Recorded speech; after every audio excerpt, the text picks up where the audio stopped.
Yeah, so what's up guys? I'm Clyde Relativo and today andito ulit ako sa Triumph JT-MNL para may pakitang helmet sa inyo.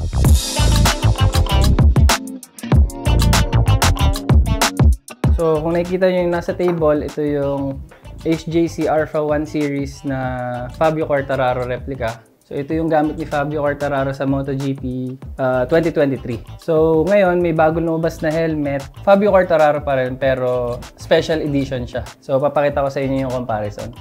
Yan, so ito yung Alpha 1 Quartararo Le Mans Special Edition. So isa ako sa mga masiswerte na unang nagkaroon ng gantong helmet dito sa Philippines. So sobrang grateful ako sa HJC Philippines para mabigyan ng opportunity na ganito. Kung alam niyo yung mga regular na box ng Alpha 1, wala siyang sleeve na ganito. So ito, since special edition siya, meron siyang design ni El Diablo.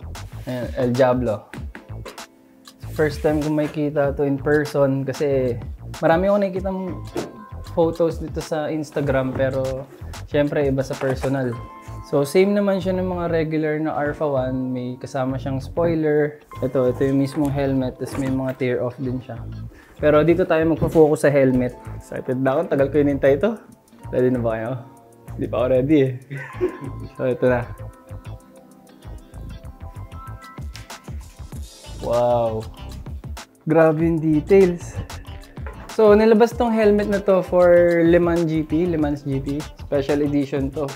So, ito yung side-by-side comparison niya. Very similar, pero iba lang yung colorway nito. Tsaka iba ito yung napansin ko sa kanya. Dito may parang mga glitters na siya. Dito wala, pero same naman yung layout. So, yan. Ako palang meron nito. Grabe, nakakatuwa. Sarap. Kailan na speechless ako sa helmet na to. Ano sasabihin ko dito? Ang ganda lang. Puro maganda lang sinasabi ko.